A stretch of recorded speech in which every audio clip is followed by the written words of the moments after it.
Good evening, Erev Tov. Please find your seats. We'd like to begin in 1 minute. I ask all of our elected officials and spiritual leaders to please join us in the seats in the front. Thank you very much.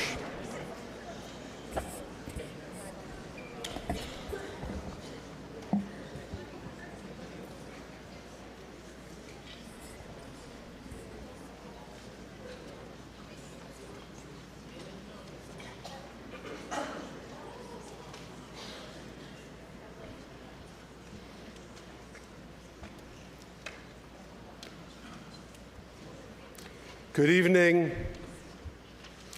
On behalf of the Riverdale Jewish Community Partnership, thank you for being here tonight as we stand together, panim el panim, face to face, in person, in unity, and in solidarity. This gathering is a product of genuine collaboration. Thank you to Rabbi Scott Kalmakoff and to all of our partner rabbis and spiritual leaders at the RJCP, who, despite the short time between Yom Kippur and Sukkot, made the decision that coming together tonight mattered. Your partnership is what gives our community its strength.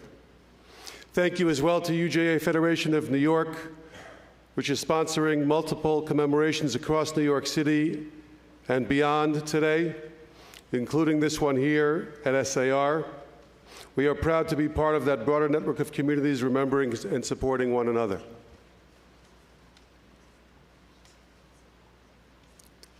We came off of the most solemn and serious and weighty day of our year, just on Thursday night. And tomorrow night, so we have it in our calendars every year, we suddenly enter Zman Simchatenu. It's always hard to flick a switch between that solemnity of Yom Kippur and what's described as the ultimate joy of Sukkot. But it's particularly hard this year to walk into synagogues on the first day of Sukkot and to look at our calendars and see the English date, the secular date, that date that will forever represent the tragedies that have befallen us. That's the challenge of tonight. And I believe that the people that you are going to hear from tonight, who I've had the tremendous zechut, the tremendous privilege of getting to know personally over the past days and the past months and even longer, those people will give us license to celebrate tomorrow night. We will weep tonight, but their message of we will dance again, we will continue to live, we will force ourselves to find optimism and hope. Their message is something that we all need to hear between now and Sukkot. So first of all, thank you to our guests tonight who have agreed to share their stories. To our elected officials who are here, your moral clarity and consistency and your showing up matters. Thank you to City Council Member Eric Dinowitz, Assembly Member Jeff Dinowitz, State Senator Gustavo Rivera, Yonkers Council Member Corazon Pineda, Bronx District Attorney Darcel Clark, Congressman Richie Torres. Thank you for being with us tonight.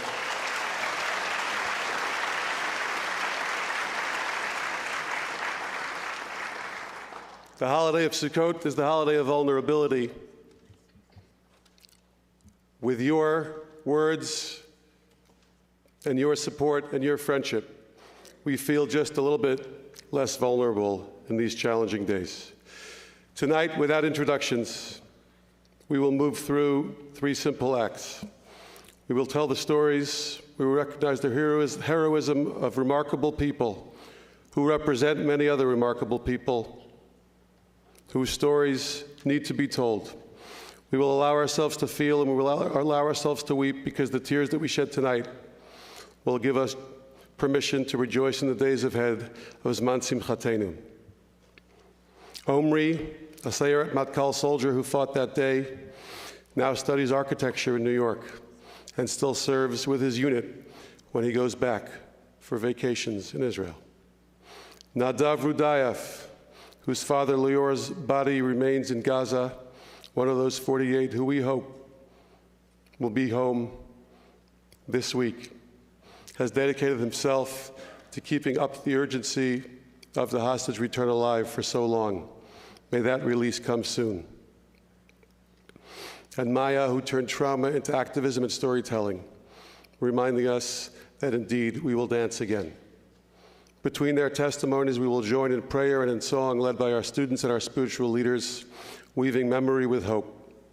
We will move through the program without formal introductions, allowing the stories, voices, and music to flow one into the next. May this evening honor the memory of those lives lost, strengthen the faith of those still waiting, and deepen our shared commitment to each other, to Am Yisrael, to Medinat Yisrael, and to a world that has more peace. Thank you. Avigdor Gargi, please lead us in the Parak of Tehillim. Please rise.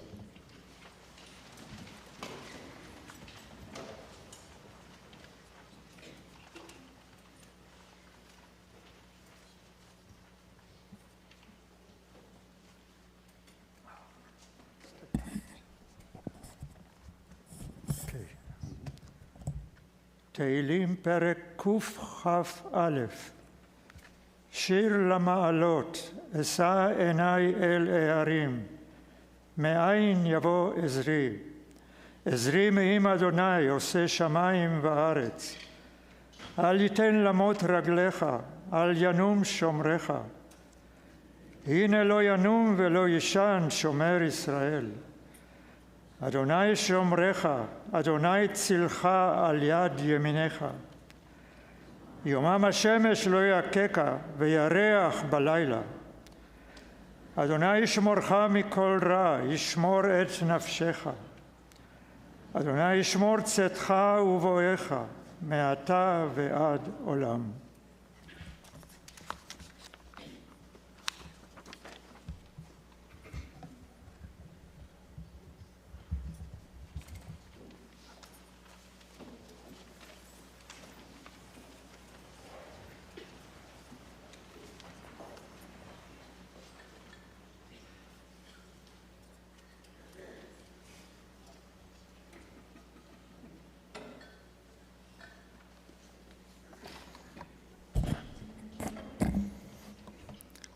Hello, everyone. It's a huge privilege to be here and share my story, so thank you for having me. On October 7, I was at home just a few weeks after finishing 6 years in Sayeret Matkal. As rumors of an attack started spreading, 2 friends and I decided to go without being called. After an hour, we arrived at our base. At that point, I had no weapon or equipment. We just returned everything. I grabbed a bag, threw in whatever I could, a basic weapon, helmet, vest, and a Glock, ran to the car, and we just drove.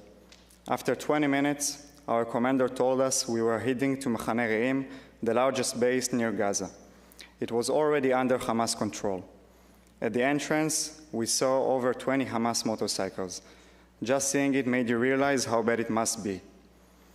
It was the first time I saw so many dead bodies, dozens. For hours, we moved from building to building, breaking walls to reach soldiers hiding inside. Shots were fired constantly. In one shelter, we found over 15 girls and managed to get them out under fire. Then we went back in, fighting and evacuating 5 more soldiers. One trapped alone at a clinic for 8 hours, 2 drivers hiding in the rooms, and 2 others who survived in the initial attack. We were lucky. No one in my team was hurt yet. As the sun was setting, we were told reinforcements were needed in Kibbutz Be'eri. On the way, I've been told that Amir, a soldier that I've trained, one of the most ardent people I knew, had been killed. It crushed me. And there it looked like hell itself. A beautiful kibbutz with lawns and streets now destroyed. Bodies everywhere. Tanks crushing what used to be walkways. When I arrived, a friend told me that Talco has been killed too. Tal Cohen, or Talco for me, was 30 years old, married to Natalie and father to 4, Tzur, Ivri, and Dror. His youngest son was born after he was killed. Talco was the kind of person who always led from the front, even when commanding 100 soldiers. He was one of the first to jump, physically protecting civilians in Kfar Aza and dying while saving lives. Tzuri's eldest son was born blind, and yet Talco was the most loving, present father. Even when he came home at 1 a.m., he would hang Tzur's painting in his office, so proud of him. Just to give you an example of him, once during one of the most important operations of my service, I checked on him during a mission in a foreign country before the war. He grabbed my head, looked at me, and said, "Do you understand where we are? Look what we are doing, what a privilege we have." And I wish I could tell him, "Talco, what a privilege we have to have you. A hero, a role model, a man who has everything."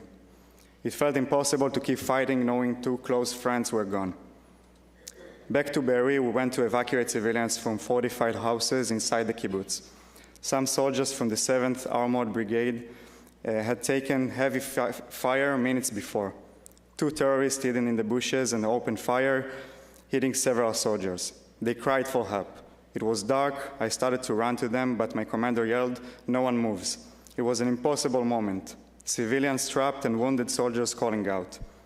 We continued to the house, evacuated the civilians, and then an hour later, I lifted 2 bodies of armored soldiers into a vehicle. There are choices no person should ever face, and they never leave you. Our goal was clear: to rescue civilians still fortified in their homes. Houses were burning, bodies blocked to paths. It was the hardest moment of that day. We knew a family was trapped inside. As we approached, we came under fire. The commander decided to go in, and I volunteered to go first. I climbed the stairs, finger on the trigger, heart racing. I called "left is mine" and moved through the rooms. When I reached the balcony, no one was there. A weapon and magazines on the floor. We turned to the mamad, the safe room. When we opened the door, 7 people came out. A mother holding her 3-year-old. A moment of light in this darkest night. When we entered Gaza later, I joined one of the first ground forces from the north part of Gaza. Those first days were full of fear. You don't know what's waited for you or when you would come out. A few weeks in, we operated in an elementary school. The day before, we had discovered a tunnel running directly beneath it. We sent a dog inside. It came back 40 minutes later without reaching the end even. The dissonance was unbearable.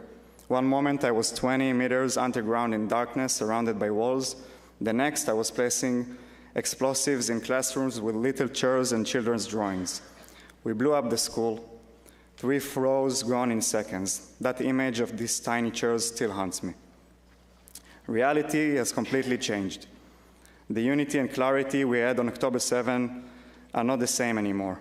Opinions are more divided than ever in Israel and here. People simplify everything into us and them, either or. But life is rarely that simple. Sometimes it's both. The truth of October 7 isn't up for debate. Evil chose destruction. The question isn't what Israel should do after such horror. It's whether we as humans can accept that kind of evil exists at all. Months later to the war, I kept asking myself, what's next? What's moral? What's right? I don't have the answers, but asking them shows how complex and personal this war is. I saw hundreds of Palestinian children walking with small bags toward nowhere after their homes were destroyed. If that doesn't hurt me, we lost our ways as Jews. And yet, it doesn't change the anger, the pain, or the fact that I will never forgive for what they did to us. It doesn't have to be either or, it can be both. That's our moral obligation, to live the tension between pain and compassion, revenge and restraint, survival and humanity. Even inside Israel, the struggle continues. Some soldiers simply can't go back to Gaza for another round. Even within my family, something that If I go back, I'm choosing the wrong path. But we don't have the luxury of either or. We have to live with both. 3 months ago, during the summer break, I joined a mission my unit had trying to complete for 7 months. The risk was enormous, but worth it. We succeeded and brought back critical intelligence about the hostages and the Hamas plans. I couldn't be prouder, even if it had cost my life. That too is part of the both. Eran Shalem, one of the most talented soldiers in my unit, was part of this mission that I took part on. Less than a month ago, during officer training, his vehicle hit an explosive device and he was killed. I'm honored to have known him, a brave, kind young man. This talk in memory of 3 incredible people, each of a world his own: Major Tal Cohen, Captain Amir Tzur, and Captain Eran Shalem. Zichronam livracha, may their memory be a blessing. I wish I knew how to end this endless war, what choices that would make today, but I do know one thing. The only thing that truly matters is to bring every hostage home. That is our duty as Am HaYehudi and our responsibility to every Jewish soul. Let's bring them home now.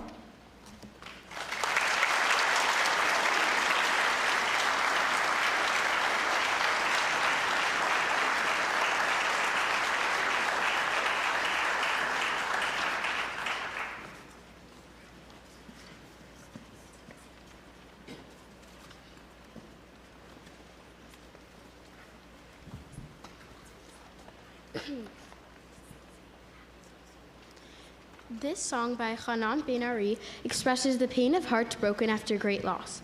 It gives space to the sorrow and longing that have stayed with us since October 7th. שבורי לב.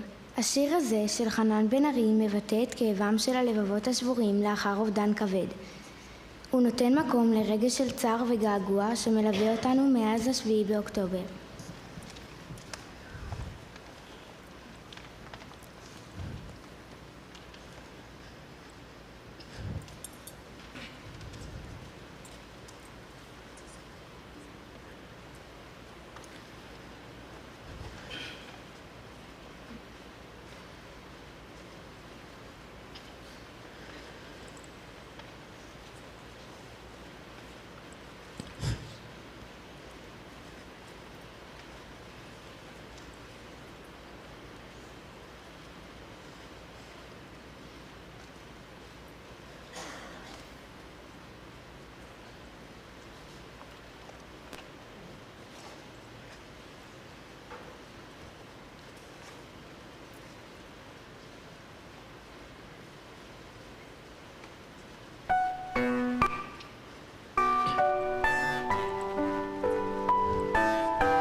me to me.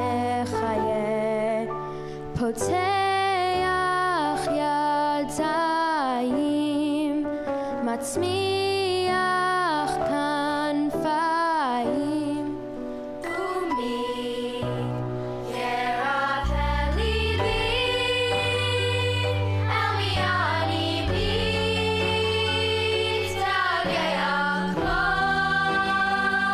ים שאין לו חוף, רק תגיד לי מי יחבק אותי ויבטיח שאני לא אכנע בסוף. ניי ניי ניי ניי ניי ניי ניי ניי ניי ניי ניי ניי ניי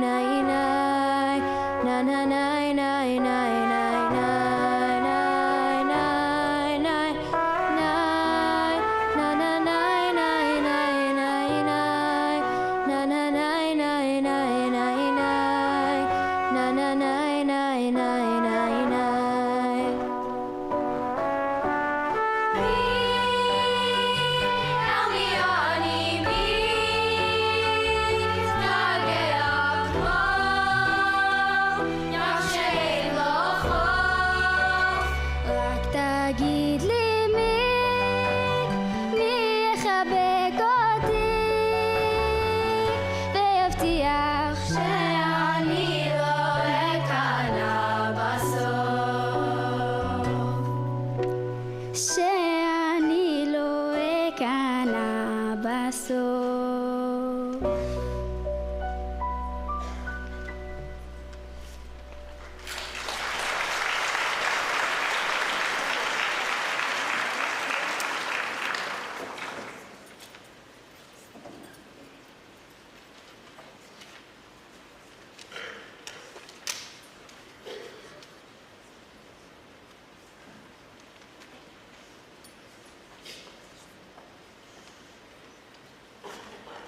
Mishaberach l'chayalei Tzahal, please if you're able, stand.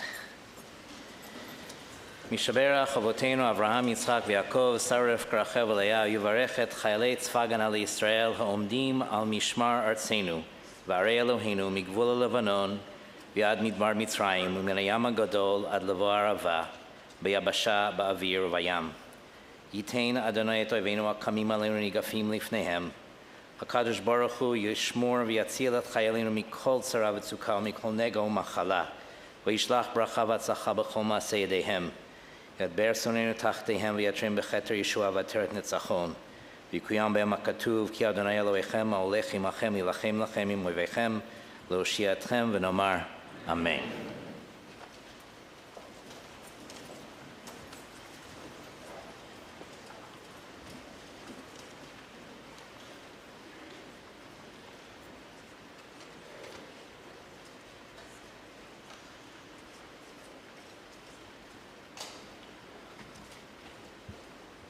Hello, everyone. I don't really see you, so thank you for being here. I would like to start by saying thank you for inviting me here tonight and for your ongoing support for the past 2 years. It is a privilege to be here sharing my family story.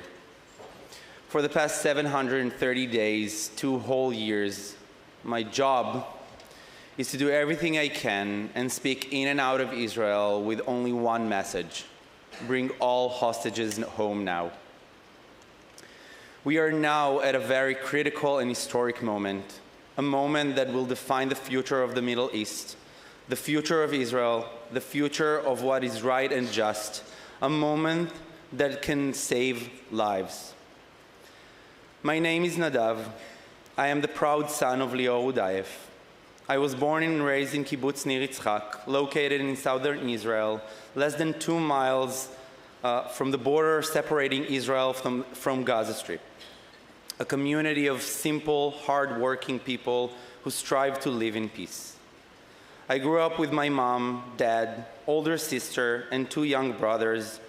Also living in the kibbutz is my grandpa, aunt, and uncle from my father's side with their families. A small, simple, Jewish, Israeli, beautiful family. I am here in honor of my father, so I would like to share a little bit about him. My dad volunteered as a member of the kibbutz first responders team for over 40 years. In addition, he volunteered as a medic, as an ambulance driver for over 25 years at Magen David Adom, and was a frequent blood donor.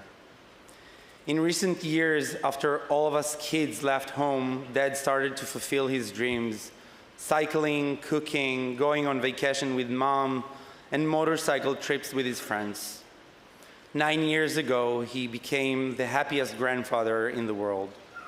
3 years ago, Dad suffered a massive heart attack. We begged him to slow down, but that wasn't his nature. He continued to work and volunteered as always. On the morning of October 7th at 6:29 a.m., I woke up to the sound of an alarm. I rushed to the building staircase as many times before, convinced that it was a momentary scare. I picked up my phone and sent a message to my family to make sure that all of them are safe, and Mom answered, "Lots of alarms. This is different. Dad is getting ready to go out." If there is one thing we all know, is that whenever Dad goes out with a team, then everything is under control and we shouldn't be disturbing him. So I wasn't worried. 10 minutes passed by and Mom writes another text. Ben is at the Nova Festival. From that moment on, all the family attention was directed to try and help Ben, my youngest brother, who has been through hell on earth for almost 6 hours, and with amazing understanding of the situation, managed to save himself and get to safety. During all those hours, I am helpless, unable to do anything in the face of the horrible images shown on the news. The home I grew up in is under a brutal and inhumane attack by bloodthirsty Hamas terrorists who murdered, burned, and destroyed everything in their path. The fear for Mom, who is alone at home, and for the rest of my family and friends who live at the kibbutz was unbearable. After 14 and a half hours, the IDF soldiers arrived to rescue the residents of the kibbutz and move them together to a safe place. Mom was no longer alone. And Dad? Dad is nowhere to be found. No one has any answers, only fear, confusion, and uncertainty. The following hours and days blurred into each other. We were together, the family, trying to figure out what to do now. For 7 months, we held hope that Dad was kidnapped, and now it is our job to fight for him, just like he fought for us. On May 7th, 2024, we received the official notice that Dad had been killed on the morning of October 7th, and his body was being taken hostage. Our hope was shattered. We held a farewell ceremony and said Shiv'ah for a father who died 7 months ago, but we have no grave to mourn him. That morning, our father went outside to help defend the kibbutz and save lives, a real-life hero. My dad, alongside Tal Chaimi, Boaz Avraham, Oren Goldin, Yaron Shachar, and Ofek Arazi, fought against dozens of terrorists and managed to prevent a much larger disaster for our community. It has been 2 years since I last talked with my dad. Every Friday evening, I used to call Dad, because Mom never answers, but that's a whole different story. And I used to ask how they're doing and to wish them a quiet and safe, relaxed weekend. My biggest regret today is that I didn't call on October 6th.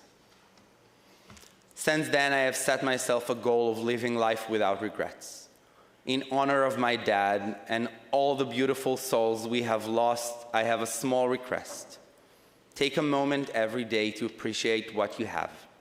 Say I love you to your loved ones. You don't need any special reasons to do so. Our memories are the most precious thing we have in life, and no one knows when it will end, so live today. I am here because my dad was a hero. I am here because October 7 happened. I am here because it's imperative to never forget and always speaks the truth proudly and out loud. I am here to speak on behalf of our 48 hostages still being held captive in Gaza by Hamas terrorists. I am here because we have no privilege to stop until they're all home.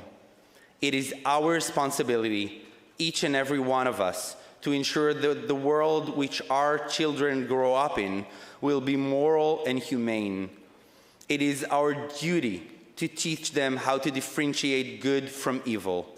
We must remain hopeful, but not to be complacent until we will bring them all home. Our 48 hostages, our brave soldiers, so we could all finally start our collective and personal healing journey. Thank you all so much.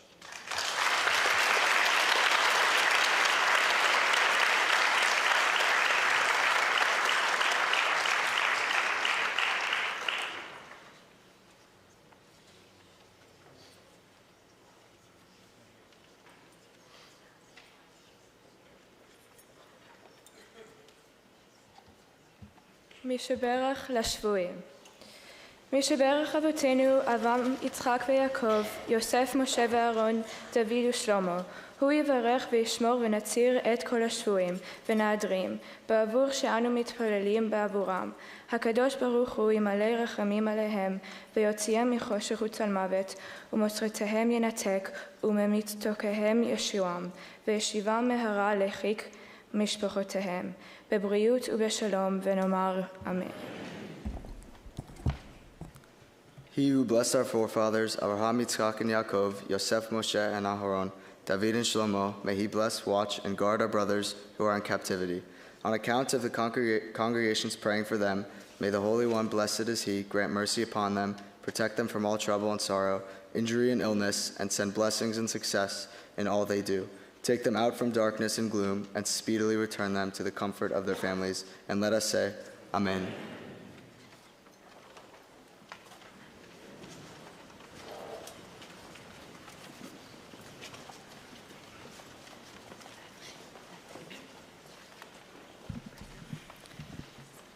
תחזור. השיר הזה של עידן רייכל נכתב במיוחד כקריאה לשובם של החטופים. זו זעקה כואבת, אך גם מלאת תקווה של עם שלם שממתין להם בבית. This song by Idan Reichel was created as a cry for the return of the hostages.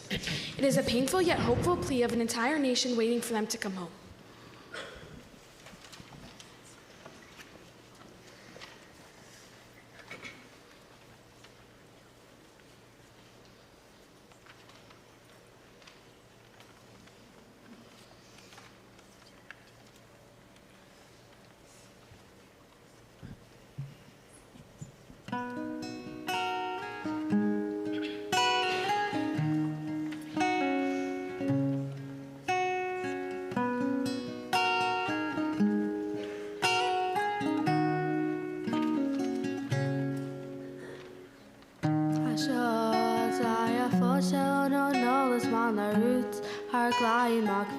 שלום מוצאות סיבה ללכת הימים והלילות כמו הפנים שבתמונות הכל עוצר מלכת כשאתה לא כאן ומתעורר בחלום מרגישה אותך קרוב ואת קוראת לך מתוך הלילה תחזור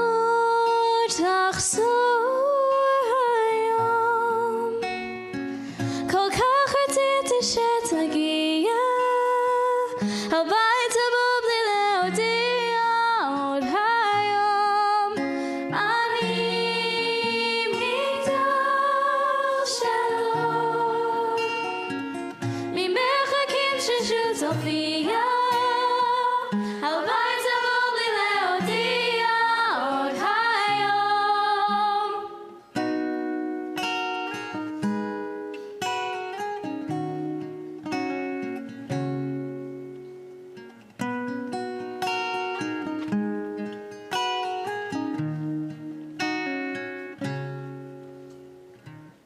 השעות היפות שעונות הזמן לרוץ, הרגליים הכבדות שלא מוצאות סיבה ללכת. הימים והלילות כמו הפנים שבתמונות, הכל עוצר מלכת שאתה לא כאן. ומתעוררת בחלום, מרגישה אותך קרוב, ואז קוראת לך מתוך הלילה. תחזור, תחזור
Hello, everyone. Hi.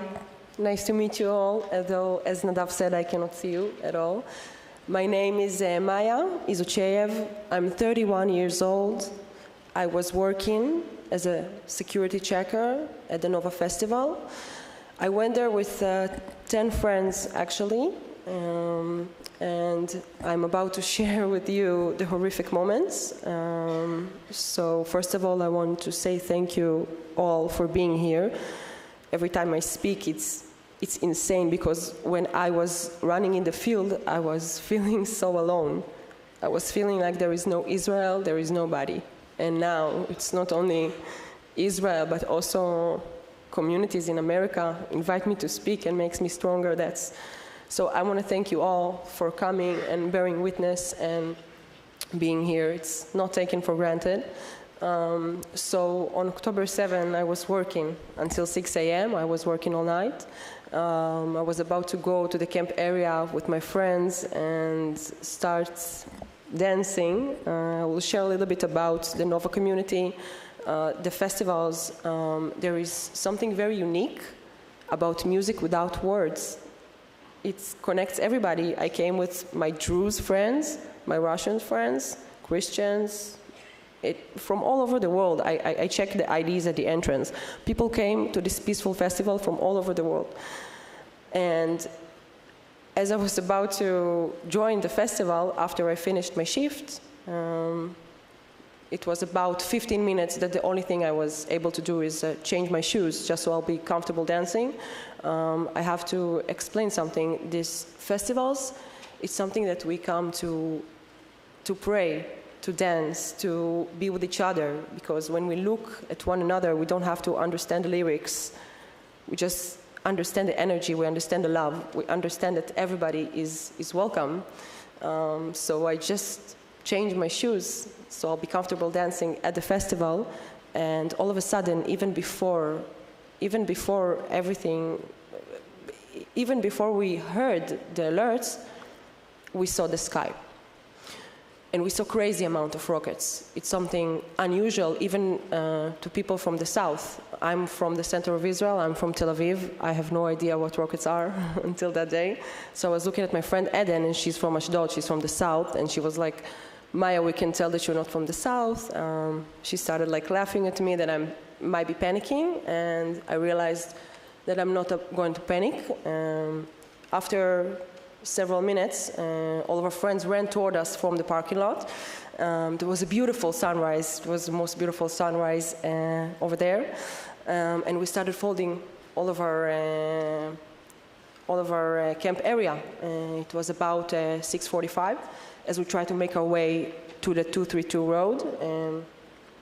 And you can show the map to make it easier to understand, but I'm sure that you all seen the videos. There is only one dirt road leading to the festival, and as we try to make our way out of it, my friend that was escaping with me, he constantly tried to follow the protocol, jump out from the car back and forth, and at 7 a.m. I decided that it's not going to work. Yes, as you can see, this is our escape route, 4.5 hours until we arrived to Patish. So as we try to get out from the festival, I decided to take a right.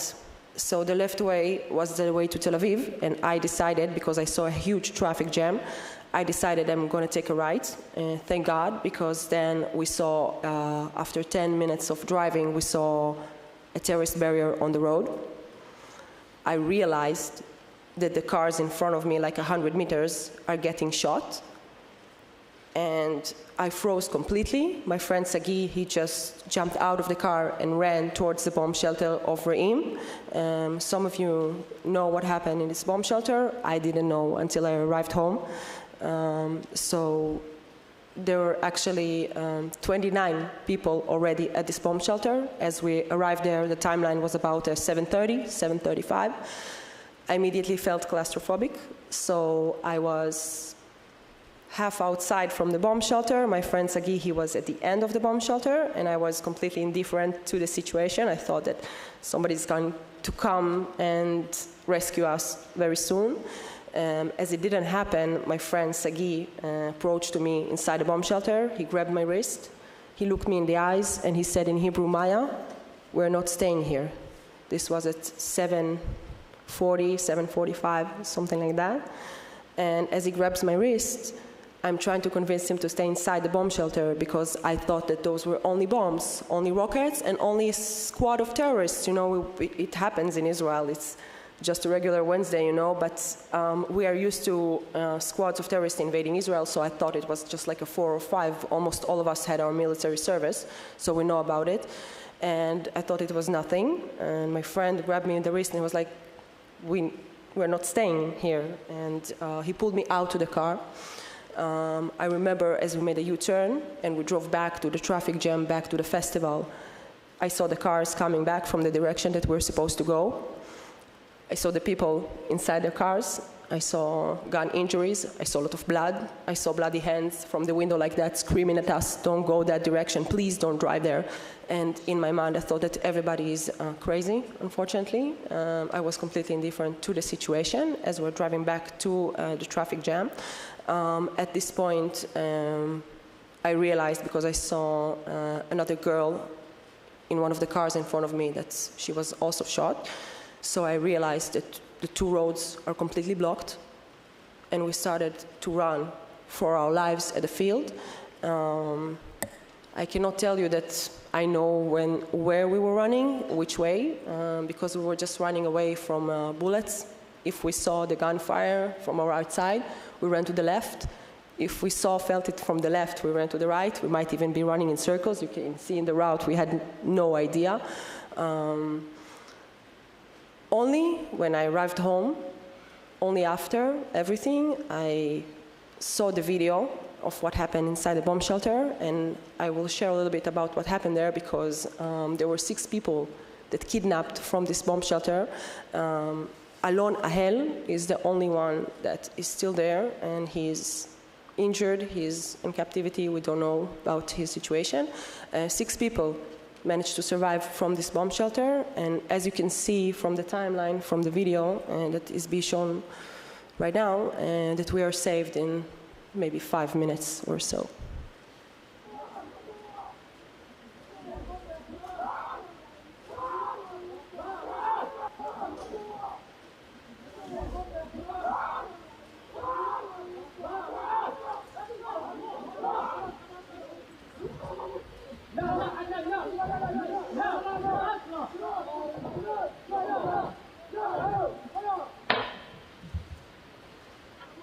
Nine people inside.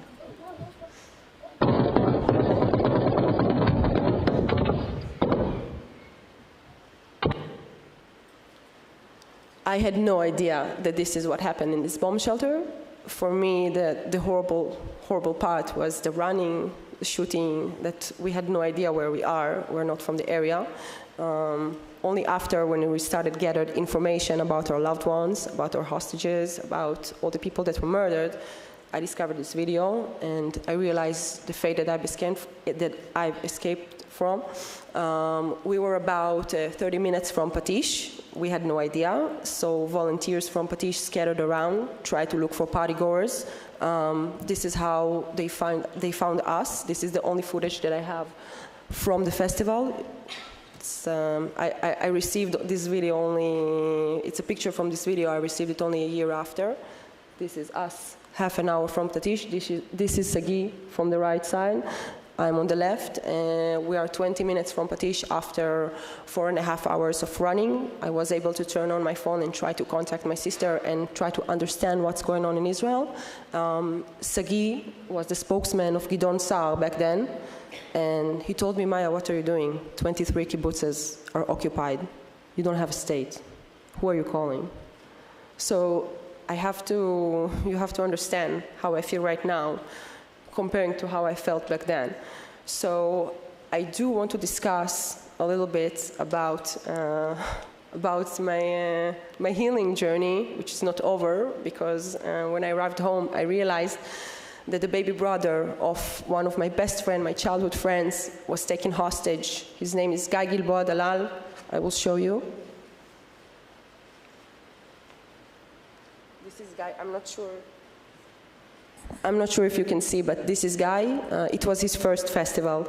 The only reason that Gal was there is to keep his baby brother safe, and we're fighting for his life. So they have to come back home. I will also share a little bit about my healing journey. I was an engineer before that. I was sitting in an office. Now I'm doing this. And I can share that if you ask any Nova survivor, I assure you that nobody's talking about revenge. And that's the amazing part. Nobody's talking about revenge. Nobody's talking about hate, or we're talking about love. We're talking about love. We're sharing love. We're sharing community. I think this is what makes us unique. This is what makes us us. The fact that even after everything that we've been through, we will always support love. And I think this was one of my best qualities before October 7. Everything was so easy to look at the bright side of life. It's so easy. Now it's my biggest fight. And I assure you that nobody will take our joy. Nobody will take our happiness, togetherness. This is who we are. Thank you. Thank you.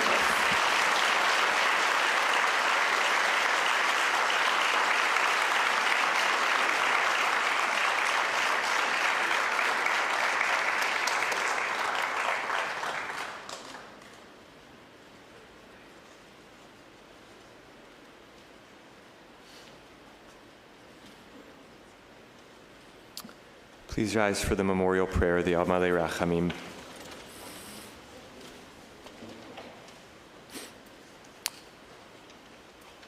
El Malei Rachamim, Shochein Bameromim, Hamtzei Menucha Nechona, Al Kanfei HaShechina, במעלות קדושים, טהורים וגיבורים כזוהר הרקיע, מאירים ומזהירים. לנשמות הקדושים, אזרחי ישראל, אנשים, נשים וטף, שנהרגו, שנרצחו, שנשרפו ושנטבחו, בידי מרצחי החמאס בני העוולה, ומסרו נפשם על קידוש השם, בהתקפה האכזרית על יישובי מדינת ישראל. ולנשמות חיילי צבא ההגנה לישראל, שוטרי משטרת ישראל ואנשי כוחות הביטחון, שמסרו נפשם על קדושת השם, ונפלו מות גיבורים בקרבות על הגנת העם והארץ. בעבור שאנו מתפללים לעילוי נשמותיהם, בגן עדן תהי מנוחתם. לכן בעל הרחמים יסתירם בסתר כנפיו לעולמים, ויצרור בצרור החיים את נשמותיהם. אדוני הוא נחלתם, וינוחו בשלום על משכבותם, ויעמדו לגורלם לקץ הימים. ונאמר אמן.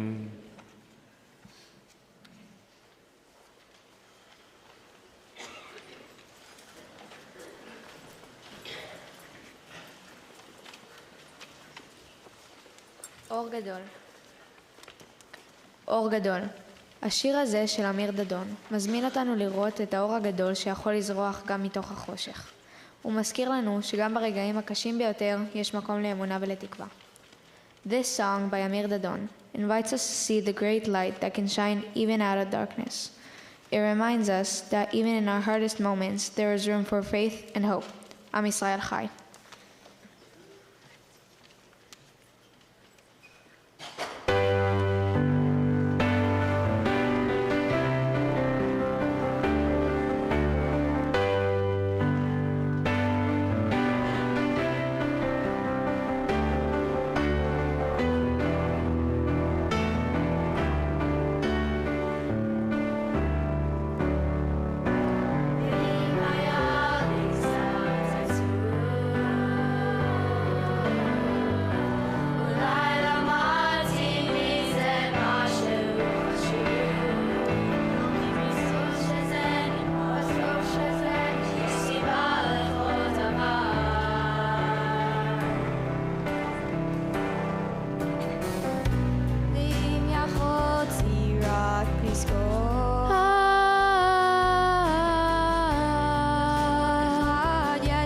הדרך לעבור, אבל בסוף שזה נגמר, יש תשובה לכל דבר.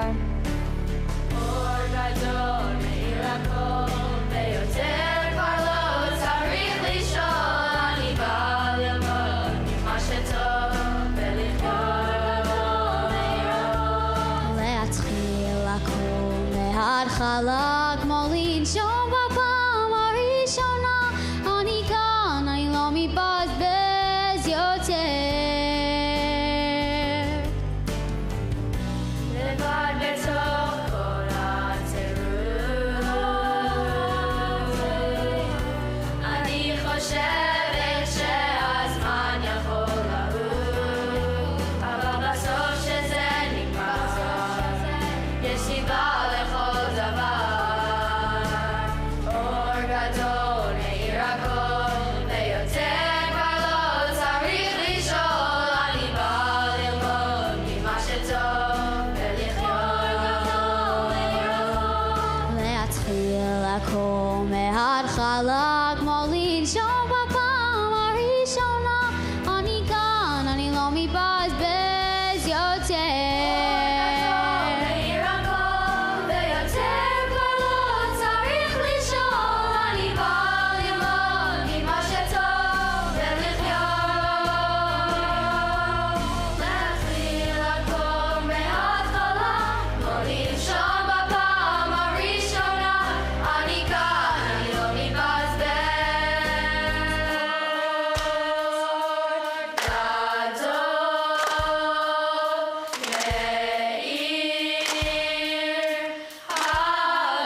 meatballs bells.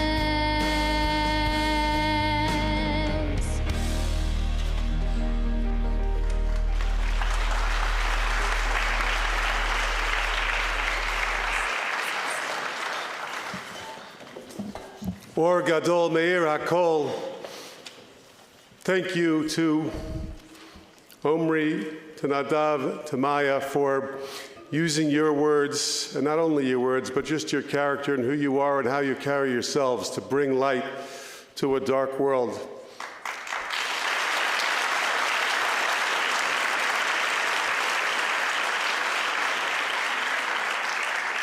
In our school this year, we chose the two words from this season, Uvacharta B'Chaim, the command or the recommendation to choose life as the theme of our year. And certainly that theme has been reinforced tonight.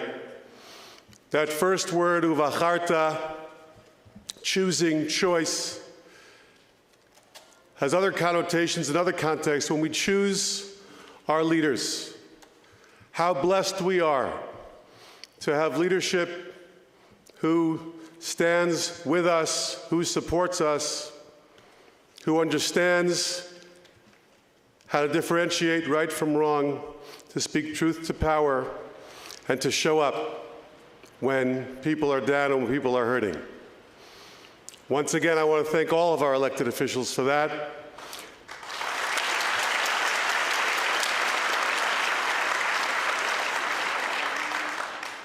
Congressman Torres, you have been a beacon of light, an Or Gadol Meir HaKol for our community, for this country, for your party, and beyond.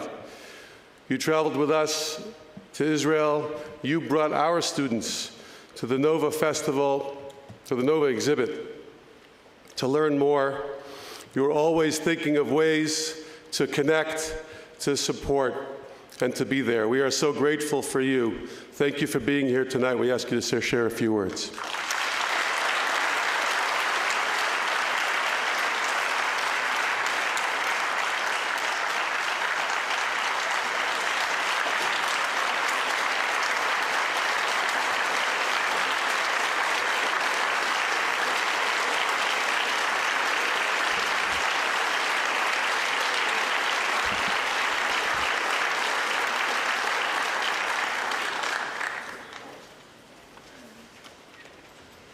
October 7th fell on the final day of Sukkot.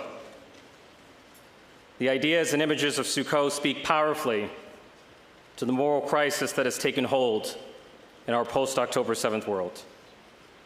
For many in the Jewish community, it has been easy to feel alone since that day of darkness, to feel a sense of homelessness in the face of anti-Semitism here at home, to feel the fragility of your dwellings, to feel as though you are wandering in a moral wilderness that has become a desert of demonization against your own people.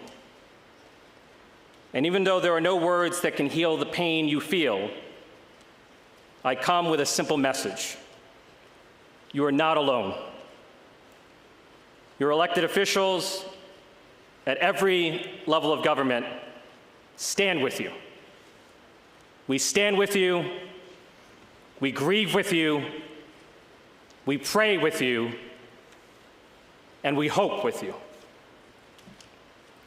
Even though Sukkot is a time of joy and October 7th a time of grief, both remind us of the same truth, our vulnerability. The Jewish people, much like Israel itself, are a paradox. Strong, yet vulnerable. No matter how strong we become as humans, we remain human and therefore vulnerable. But no matter how vulnerable we become, we remain in the image of God and therefore eternally hopeful. Hope to me is the greatest gift that God has given us, the spark of divinity in each of us. The pain and grief we feel must be met and matched by hope. We cannot let go of hope, even in the face of incomprehensible evil. And so as we reflect on the second anniversary of October 7th, we must not only be terrified by how terrible the worst of humanity can be, we must also be inspired by how heroic the best of humanity has been.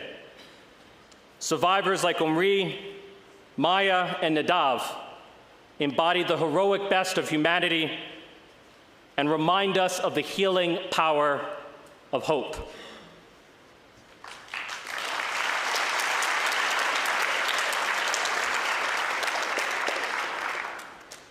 Herodotus, who is said to be the first historian, once wrote that the purpose of history is to ensure that the deeds of the brave not be forgotten. The purpose of history is not only remembrance, but also reverence. All of us, Jews and non-Jews alike, must remember and revere the heroism, the Herculean strength, and the hope that the Jewish people have shown since October 7th. And that, to me, is something that we cannot and must not be forgotten amid all the anguish we rightly feel.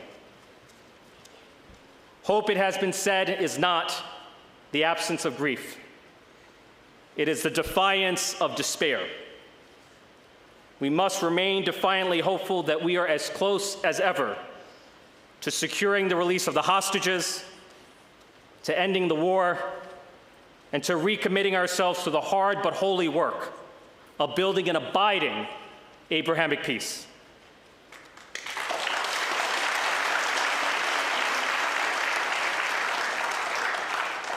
We must remain defiantly hopeful that our journey through the moral wilderness of the present, however despairing and disorienting it may seem, will lead us toward a promised land of peace and prosperity for the children of Abraham. We must hope for it, and we must fight for it, so that the lives lost on October 7th and since October 7th are never in vain.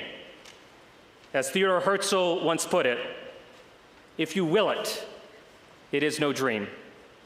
To the victims of October 7th, may their memory be a blessing. God bless each and every one of you.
Shiud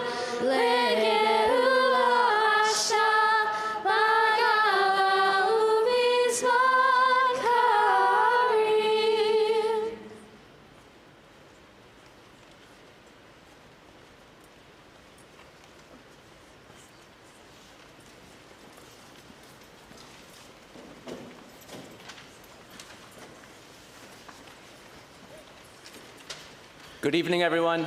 I'm Rabbi Scott Kalmakoff. I'm the Director of Community Engagement at Riverdale Y.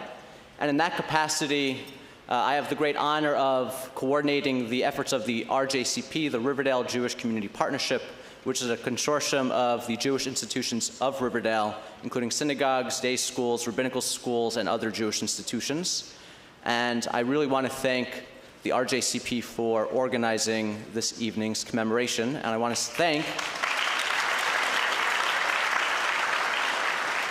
to thank and acknowledge our member organizations, Congregation Beit Aharon, Congregation Tehillah, which is represented this evening by Rabbi Linda Schreiner-Kahn, Conservative Synagogue Adath Israel of Riverdale, CSAIR, represented by Rabbi Barry Dov Katz and Rabbi Katie Greenberg, the Hebrew Home at Riverdale, the Hebrew Institute of Riverdale, the Bayit, represented this evening by Rabbi Stephen Exler and Rabbanit Bracha Jaffe, the Kehillah of Riverdale, represented by Rabbi Dina Neiman, Kinneret Day School, represented by Rabbi Asher Abramovitz, Riverdale Jewish Center, represented by Rabbi David Zirkind and Rabbi Tzvi Benoff, Riverdale Temple, represented by Rabbi Tom Gardner, Riverdale Y, represented by our CEO, Melissa Sigmund, SAR, and a special shout out to Rabbi Benny Krause, who really led the charge. Rabbi Krause led the charge to organize this commemoration this evening with the great support of Ali Bloom and our amazing students. Thank you guys for being here. Thank you, thank you. Also, Yeshivat Chovevei Torah Rabbinical School, represented this evening by Rabbi Yonah Berman and Rabbanit Tavares Latschauer. Yeshivat Maharat, represented by Rabbah Sarah Hurwitz. And Young Israel Ohev Tzedek of North Riverdale and Yonkers, Rabbi Shmuel Hain. Thank you very much. Very briefly, I just want to say that we do a great job as a community, as a Jewish community, coming together in times of sadness and sorrow. We need to come together in times of joy.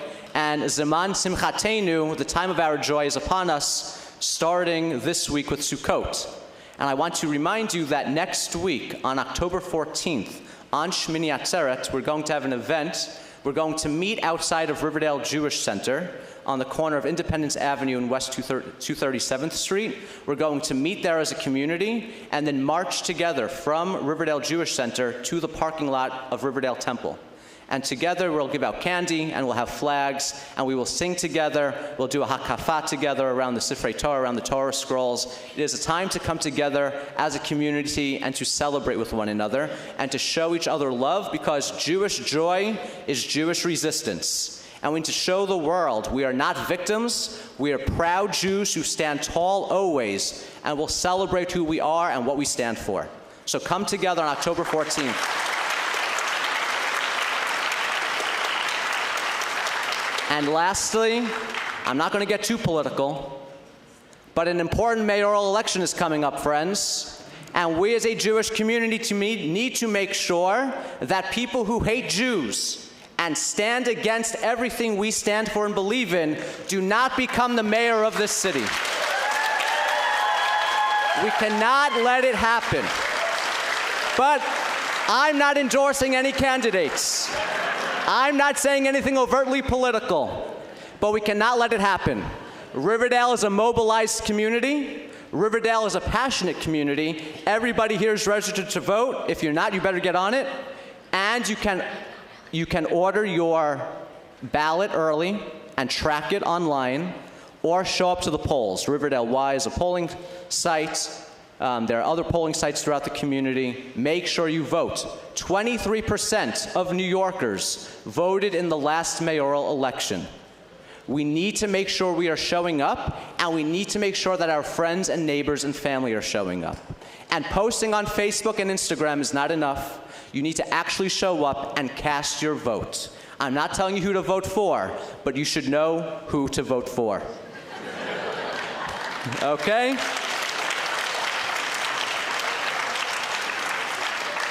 On that note, I'll get yelled at for that later. It's all right. We got to stand up for what's right, friends. We got to stand up for what's right, and we know what's right. I'm going to ask our speakers this evening and our elected officials and the rabbis of the community to come up onto the stage, please.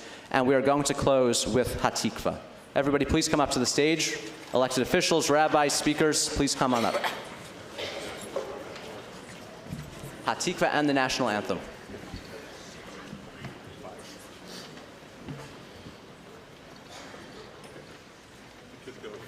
While everybody's coming up, I want to acknowledge two more things. I'm sorry. The 50th precinct of the NYPD is fantastic. Thank you to them for being outside. Riverdale Hatzalah. Thank you, Riverdale Hatzalah. And I also just want to acknowledge, she couldn't make it tonight, but Eric Pesner is representing the borough president, Vanessa Gibson. So thank you very much. Okay.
Oh, say, can you see by the dawn's early light what so proudly we hailed at the twilight's last gleaming, whose broad stripes and bright stars through the perilous fight o'er the ramparts we watched were so gallantly streaming, and the rockets' red glare, the bombs bursting in air, gave proof through the night that our flag was still there.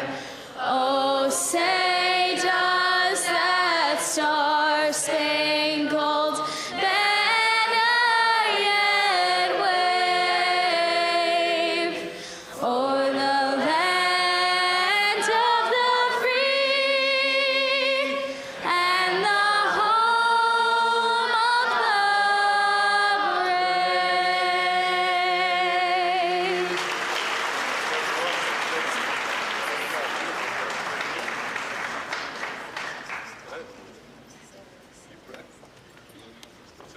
Good night, everyone. Thank you.